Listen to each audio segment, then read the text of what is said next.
Are we on? We're running. Okay. Well, thank you for sitting in to our first episode of Life in the Elements. Yeah, I guess this is just kind of like our intro show to what we really want this platform to be. My name is Justice. My full name is Lauren Justice, but I go by Justice. And I was on the street for about 10 years, 6 years. I was in a tent, street level homeless. And I think when I was really in the middle of my addiction, if someone was like, hey, you want to be on a podcast? I'll give you a $50 gift card. Sure, I'll do it. But like, what's the follow through? If you ask them those questions, are you actually helping them get to that next place in their life? If I interview someone who's still in it, I want to follow up with stories about their progress through the program so that these viewers that get connected to these stories actually know that there's a way out for these individuals. It's not just like I gave them an in and out card or something and now they're back in their tent or they overdose next week. And really, when it comes to like specifically life in the elements, I have seen a lot of podcasters and stuff out there asking questions to like girls that are still on the street or like different people that are out there. And there's like this whole movement of like, oh, we just want to interview homeless people and they're making money off of it. So to me, it's not about that. It is about not letting clients feel exploited. And I've also experienced that myself where again I just feel like there has to be an honest message out there, not just from the clients but the people that are interviewing these clients and the community members, because I also think that there is a lack of, like I said, communication between our court system, our police, the people that are still living in hell out there. And I just want to try to shed some light on how we can do it differently and just give them, the platform to do so. It's their story. They should tell it. They should benefit. And then that way, when they get into housing and they want to come back and bring more individuals, it's like you have to plant that seed. And I think that that was the only reason God pulled me out of that horrible place was because he wanted me to do this, maybe not specifically this podcast, but I do think like this is how we reach a lot more people. And I think as far as like stigma goes, these are someone, guy was somebody's daughter, and somebody's sister and somebody's mom. And, I have 5 kids now. And it's like without somebody caring enough about me to go, you don't have to be out here, or we want to give you a shot to change your life, I would have never been able to survive this long to do this. And so I encourage everybody that's going to be listening in, smile at someone, like the people that are standing on the side of the freeway. Maybe they're not always pleasant, but like they are somebody's person. Somebody has missed them at some point. And if all you can do is give them a snack or tell them you're praying for them or whatever it is, do that, because that might be the last word that they got before they made a bad choice or, jumped onto the freeway. Like we just don't know. But I think that we have to get the message out that everybody's lives are valuable, regardless if you have an address or not, period. Also, kind of one of the ideas that we had talked about, like as far as the elements goes, like we're not always going to be filming in here. I do feel like it would be beneficial for us to like take the viewers to the streets and like show them like some of the places that we've lived, or like when I'm interviewing a client, it might be like at their encampment that they started in. And that way you can really see how hard it was. But to be able to kind of bring the viewers to like the train tracks and out to where the police are actually doing these clearings and all the places that we've lived, whether that's under a bridge or in a tent in a super scary park at night, or, I don't know, there's so many places that we can go. And so I know that you and I, Caitlin, have talked about like the drone, having the drone follow us to do like outreach and things like that. And I know, again, for like privacy reasons, I want to make sure that the clients that we film are comfortable with that, because I also feel like just because we're living out there doesn't mean we want to be on display. And we're not always excited about sharing our story because it's embarrassing. Like there's a lot of shame and guilt on how we ended up there in the first place. And I want to empower them. I want them to know that like there is a way out. And, with programs like this existing now, it's like we're kind of showing them step by step on how do you get out of this worst time of your life when you feel like there is no light at the end of the tunnel. So I know you can't see him right now, but my dad, Larry Justice, awesome man, ran from him for many years because he's federal air marshal, very smart, pilot for United, always very honest with me. Like he'd be like, "You're acting like a dumbass," and I was like, "Yeah, I know." But I think bad decisions, bad relationships, bad drugs. But I always like when I started suffering from depression when I was younger, probably like I would say mostly high school and then like right out of there. He was always like the person I would call like my confidant. And then when I got into like bad relationships and he'd always be like, "No, this guy's no good for you." And I'd be like, "Yeah, right. Like you're just trying to ruin my life." And he's like, "I'm trying to like help you not go down that road." So we had talked a lot about relationships and things like that. But then when I got into drugs and music, I was a recording artist for a few years and got to travel. That was like my dream job, to sing and like be a performer. he backed me 100%. And like, I was dating somebody at the time who was super abusive. And so I was kind of choosing between like his world, which was abusive and heroin, or my music career. And I couldn't decide because I think when you suffer from depression and you have this hole in your life, it's like you want to fill it with whatever makes you feel good in the moment. So, fast forward, we end up splitting. I completely screw over my music career. My dad was my music manager on top of still doing his own career. So, there was a lot of disappointment there, but I think he slowly watched me fall back into my depression and like severe drug use. And through that process, I learned all the things I shouldn't do. But my dad would always tell me, like, someday you're going to snap out of this. And I'm always going to be there for you. You can't stay at my house because you're a drug addict and you don't want to change or whatever it was. But I'll never forget about you. You know, I'm always going to be looking for you. So there was like a time where he'd put like missing posters on Facebook and stuff. And I feel horrible now looking back at that because I lost him March 18th of 2022. And I think that was what really did it for me because I worked for another organization that really helped me keep my sobriety. It was like my get well job after I was off the street for about 6 months. I worked there and I would always, again, share with my dad. He was there for me, like just conversations. He would show up on the street, all that stuff. So when I first got this job, he was like, you know, this is a good job for you. And it was 14 bucks an hour. And I was like, come on, I'm making way more money out there. And he'd be like, yeah, but it's legal money. So like you should want to stay there. And also it's easier to find a job when you have a job because you're showing people after all these years that you're employable, you know? So I always took his advice because he was just a really smart man. And I can admit that. I mean, I admitted that to him before he passed away. Don't worry. Especially when I got sober, I was just apologizing a lot because I realized like how much he helped me survive out there, even though he wasn't with me, you know? But I just remember through that last job feeling like it was a great platform. They taught me a lot. I had the freedom on the street to really help the way that I needed to, but I just felt like there was way more red tape and like I was good enough for them to put my story out there to help, whether that's gain contracts or keep a good street reputation with the community or the police or whatever. But I was never like good enough to promote. But I would call him crying a lot and just be like, look, there was another, you know, management position that opened at this place. I'd been there for like 4 or 5 years at that time. It was given to someone that was brand new. And he'd be like, you know, your problem is loyalty. I'm like, what do you mean? He's like, you are so loyal to all these guys that have ever beat you. You were so loyal to all these friendships that treated you like shit, you know? You were loyal to the drugs, loyal to the foil, as you would say, you know? And he's like, and then you're loyal to people that employed you because you feel like you were always going to owe them. You have to always continue to pay your dues for something you paid a long time ago. And he was like, imagine if you were that loyal to yourself, how successful you would be. And I just like never forgot it, you know? And then he got sick like November, December of 2021 and passed away March 18th of 2022. It was so fast. And I had bounced these ideas off him like, hey, what do you think about like if I was going to start this program? Because I was originally going to pitch the idea to my old organization, but I didn't feel like I had the ear, or I kind of felt like you're kind of like nervous to share ideas in case like someone tries to steal it, even though it was just like probably my own trauma, but like accurate, right? And so I'd kind of like laid out this whole like I used to write down ideas whether I was on the street or whatever of gaps I would see in the system and be like, hey, if I had my own program, I'd do it like this. Or if only there was a program that could do this. And so I told him, what do you think about something like change for keys? And he was like, what does that mean? You mean like you give them like some change and then like give you keys to your place? And I was like, no, really, they're changing through this transformative process because at the end of it, you get the keys to your apartment, right? Like at the end of 6 months or like a year, you graduate and like you get to go home because you did all this work on yourself. When people earn something, and that was like the motto I learned from him too. Like, it's like if I give you a car, you're gonna let the gas run out. You're not gonna change the oil. You're gonna let the tires go flat or whatever. There's gonna be trash in the cup holder, which that was like his thing, was like his car always like brand new after 20 years. And I'd be like, how do you do it? He's like, I'm not a slob, you know? I'm like, whatever. But I realized that like when I had to pay halfsies on like a car or like blood, sweat, and tears get something myself, like I took way more value in preserving it because it was like I know what I went through to get there, you know? So I kind of use that same concept with this, which was people put the work in on themselves and we're not doing everything for them.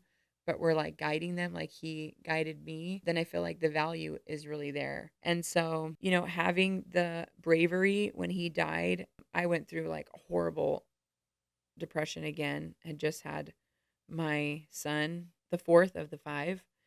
And thank God I was on maternity leave at the time. But I think I came back different because I think when you lose people that you love that much, it like a piece of your soul dies with them. So it just made me grow up. And I realized that like this rock that I had in my dad, I had to find in myself. So, and I think I needed a distraction. I needed like everything that he taught me to make sense. Like I also felt really guilty because I feel like I wasted so much time on the street that I could have been spending with him. Like you look back and it's like you don't know what you have till you lose it 100%. I think the same thing goes with my oldest son, Ryder. Like I wish I would have known now.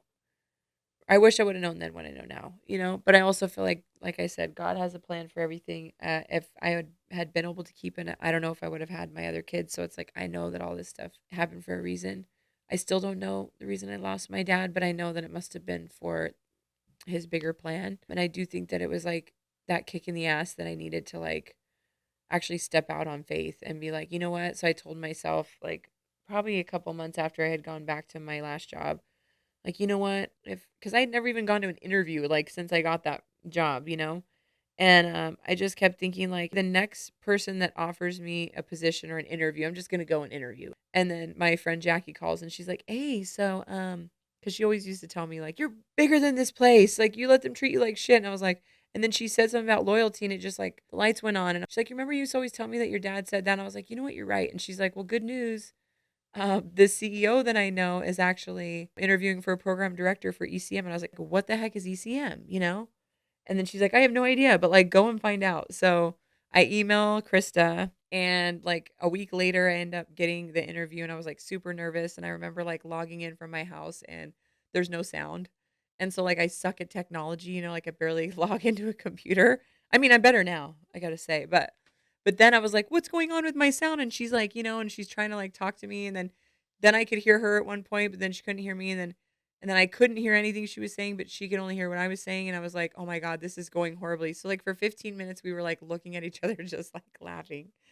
And I was like, "This is the place." I was able to finally talk to her, and we had like a 20-minute conversation basically just about like the visionary idea. And I was like, "So what's ECM?" She's like, "We got this $100,000 grant. Do you think you could do something with it?" And I was like, "Heck yeah, I could do something with it." And then she's like, "Well, awesome. You got the job." And I was like, "What?" To think about having to undo my day to day, what I was used to, I just like kept thinking, okay, like this is what we always talked about, Dad. Like, I'm going to go try this and see what happens. Like, I'm going to nail this thing. And I was like scared to death because I have horrible imposter syndrome. So then I came in to talk to Krista in person, and I remember like being all dressed up, like I'm gonna wear heels. I got like my pearls on, and she's never. I was gonna say she's like never even gonna know I was homeless, but like she knew because I told her for like 20 minutes. Like I don't even care. It's like I also feel like it's important that people know that about me because I'm not ashamed of it at all. I think that I learned a lot out there, and I'm still learning a lot over here. And I don't want anybody that's out there to be ashamed with the things they're going through now. Like, you don't know how this is going to play into your future or your story, you know? So, I walk in and I'm like, oh my God, I'm so nervous to meet her in person. She's probably like all like, like blazered out, you know what I mean, in her corner office. So the corner office part was correct. But I meet her in the hallway and she's got like Mariposa t-shirt on and like her hair in a messy bun. And I was just like, you should have told me. Like, I would have just dressed regular. We proceeded to like lay out papers and talk about the structure of what we wanted it to look like. And really the rest is history. I mean, the enhanced care management part was obviously a great platform to be able to offer those services every month. But we really started building in like outreach grants and our ARG grant, which is for California state prisoners that are being released to come back to Orange County. And then we have our Access Court program, Prop 47. We have our Justice Involved grant, which lets us go into custody. Our ACEs grant, which is our like interim shelter grant. So I feel like I do want to expand more on all of those programs individually I was actually talking to these awesome kids from this school yesterday, and they were talking about the difference in resources between then and now. And I was like, well, let me give you an example. I was 9 months pregnant, two different times out there. The first time around, and this was in 2000, March of 2015, around that same era, they had opened the first shelter of its kind, which was the Courtyard. And it was an open, like wide open bus terminal in Santa Ana that I definitely didn't feel safe staying at. No offense to the staff there, but trying to take a whole community that's spread out like that, it was like a mini version of Skid Row, and shove them all into one bus terminal and then tell us it's illegal to camp out here. You guys all have to stay there. It was like bed bugs and lice and all these things. And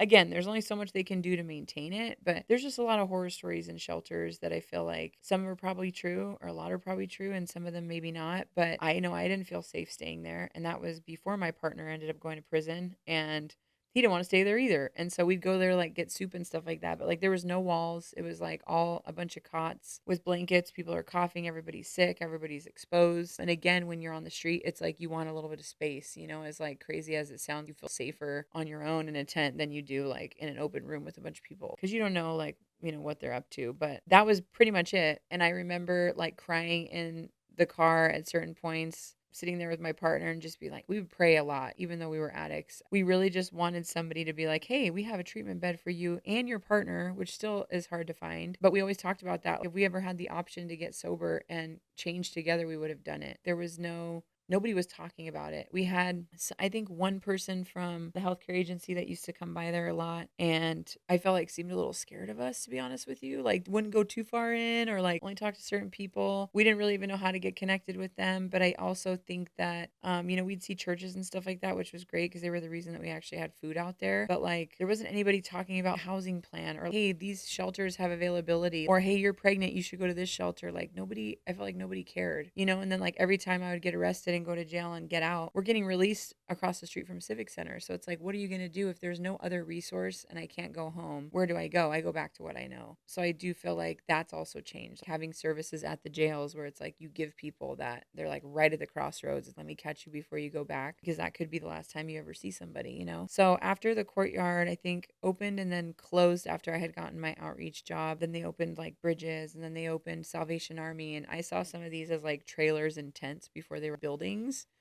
So to see that as an opportunity, La Mesa was another good one. And actually, I think there was another, Anaheim Way, that used to be over here by the Angel Stadium. So there was a lot of like trial and error with different organizations on like what worked and what didn't. The ones that I feel like made the most impact were the ones that they made the nicest. Like people be like, oh, they're homeless. They don't care if there's trash everywhere or whatever. Like they're just doing drugs anyways or committing crimes. But the shelters that took pride in like, let's put a mural. Let's, you know, make it a nice space for them to sleep. Let's put some trees in here. Make us feel like you value the change that we're making for ourselves, even if it's just like going from sleeping on the street for this many years to like, I'm finally moving inside, is a big deal, you know, and actually being safe enough to sleep around other individuals. It's like, if you never stayed in a shelter, it's hard to explain, but it's one of those things where it's like, you want to stay near your community too, because even after you're off drugs, like the last year I was on the street, I was sober, but I was still basically kicked out of my residential treatment facility. I was in the first one for 90 days and the second one for 4 months, but my insurance, I was no longer a risk to relapse, so they kicked me out. So I didn't even do anything, but it was that whole insurance thing where it was like, well, you know, you are no longer eligible for these services because you're doing good now. So like, good luck, you know? So I ended up back in a tent at Civic Center, sober. I know we did our little tour of Civic Center, and I was like, and we used to sleep over there, and then we slept over here, you know? Like, it's almost like Gotham City. When we talk about Civic Center now, it's like so hard to explain to people that haven't lived through it, but we try, you know? And sometimes we glorify those stories or like funny things that happen, but there was a lot of really hard things that happened, you know, like surviving those things. And not just me, everybody. I'm still obviously not in a healthy business, but it's like you have limited options on like how you're going to make money, you know, and just being like super devastated because I was like, now I have all this clean time and my mind is starting to get more clear, and I started to feel a little bit of value in myself, and now I'm back where I started. And so then I had the opportunity to go, I got pregnant again, to Colette's Women and Children's Home. I was very skeptical at first, but again, my partner, after I got pregnant, went back to jail, and I just felt like that was God's way of being like, look, after all this time of complaining that there was never any beds before, and then the Heart team from Santa Ana PD, who were awesome at the time. Again, I used to get arrested a lot, but this time they didn't arrest me. They were like, Justice, we want to see you change your life, and this could be the opportunity. And also, like, I'd already been through like losing the baby before, well, not losing him. He's a beautiful 11-year-old son now, but he's living with a family member. But not being able to like raise him on my own, I feel like was my lights on moment, and that's why I went to residential. Like he completely changed my life, which we can get into on a later episode. But I do feel like through that, the second time around, I was like, I'm not going to miss this opportunity after I've been praying for there to be a residential or treatment or something to open up for me. So I went, and luckily through that system of care, I was able to get a permanent supportive housing voucher at the time and move into my own apartment. But I do feel like with a lot of these shelters that there's this promise of like, yeah, we're going to work on your housing, we're going to do this and that. So a lot of our outreach teams out there will be promising those same things. And then sometimes when they get into shelters, it's like just stale water, or the clients haven't been clean. They're not sober yet. They're still not on their meds. They need a lot of hand holding. Like they need someone to go, hey, we're so glad you're here day one. This is who's going to be working with you. This person wants to see you get sober. We're here when you're ready. Hopefully I'll see you tomorrow. But if there's not that, it's just the same repeat of history where it's like, yeah, you're here for a bed, but like, we don't care if we know your name or not. And like, you can't be like that because we already feel invisible. If you make people feel visible, like, I care about your name, I care about your story. I'm super glad you're here, because taking the first step to come to shelter is a lot. But then having those people that really keep you grounded to the shelter. So if I'm still using and I leave the next day, but I remember this person said hi to me and told me, hey, when I'm ready, I can come back. Maybe I'll say what's up to him tomorrow. And then like little by little, it's like, okay, you know what? Now I feel like this loyalty with this person that works there, and they're telling me they want to see me change my life. I'm just going to try it. I worked for organizations doing outreach before in the Riverbed and then Civic Center where I was from, clearing clients out, having to work alongside police departments that used to arrest me all the time. But I just felt like I was able to get my feet wet as a service provider and learn how to be a solidified case manager, still keeping the trust of the individuals that live out there, but then also be the voice into the ear of our police officers and stuff that we partner with, because it's really important that they didn't judge me for my history, but just went based off of who they know now. And that took me like 6 years to really build that. But I think that especially with the city of Anaheim, they have such an amazing outlook on homeless services now. And they know that without our police departments and our community being aligned and having individuals with lived experience working on these teams, it's like you're going to have a harder time connecting.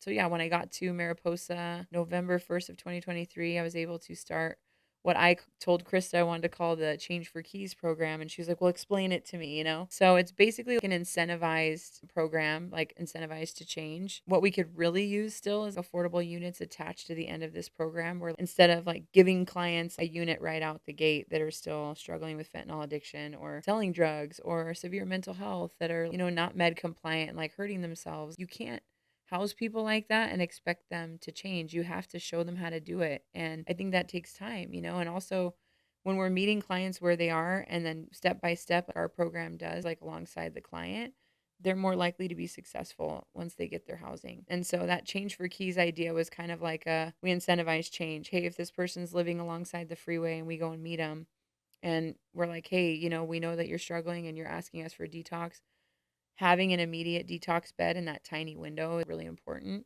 And then once we get them in, we follow them through detox through 90-day residential, or hopefully longer if they need that, into 90 days paid sober living through CalOptima.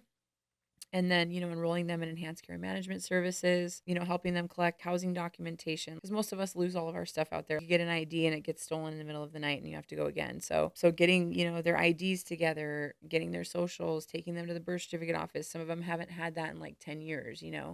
So really step by step working on their goals, setting up what they want their future to look like, and then just kind of guiding them every step of the way. And incentivizing that change where it's like, hey, at the end of this, if we can help you work on your housing to where you're never going to have to come back here again unless you choose, we're going to be right there with you. And then they come to our center, Mariposa Landing, and they can work on their resumes. They work alongside their housing navigators. They can be on the podcast.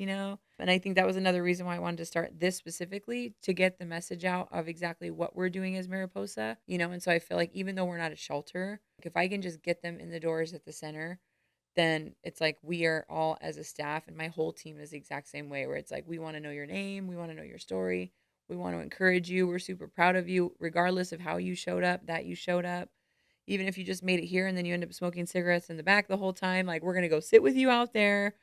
And so I feel like this year I've seen the most growth in shelters, and the way service providers have come together, and because of our awesome police department, like having that partnership with the Halo officers on the street that like sometimes are that first point of contact and will call us and say, hey, I have this person. They've got scholarship beds. We've got scholarship beds through our court system that we have called Access Court, which is amazing. They took a chance on, this program because I've worked with them for a while. But like my girl Jen Cantini, she started that whole thing, and she is such a powerhouse, and was a judge before, and like just an incredible lady. And to be able to be like even in a room with her, I feel so grateful that like with my history and who I was before, like that's still me but a different version. But to be able to like bounce ideas off someone like that, and to have her actually listen to like anything I'm saying at all is like a miracle. But that's because we have the same mission in mind. And I think that God has literally put these people that have the same mission in mind in my life to help us make this place possible. Even if they don't work for Mariposa, like working with us is just as powerful. And I think that's why from 2015 to now, it's like night and day with the amount of options that clients have. And if you go out and talk to someone on the street now, it's like at least we can have them choose. Like before, there was no choice. It's like, hey, nice to see you. You can go to shelter. Maybe there's one that will take you if you have ties. But it wasn't like, hey, are you ready to get sober today? Or like, hey, let me drive you to the doctor and get you on your medication, or bring the mat services to you. Like so many things have changed in that way, where I feel like now if people want to be out there, it is more of a choice than it used to be, than just like we don't have an option. It's like we want to give them every possible option. We want to eliminate every possible barrier so that at the end of the day, if they're still sleeping in their tent, they know like, should I call those people? Or like, should I go by there? The answer is yes. You should come by.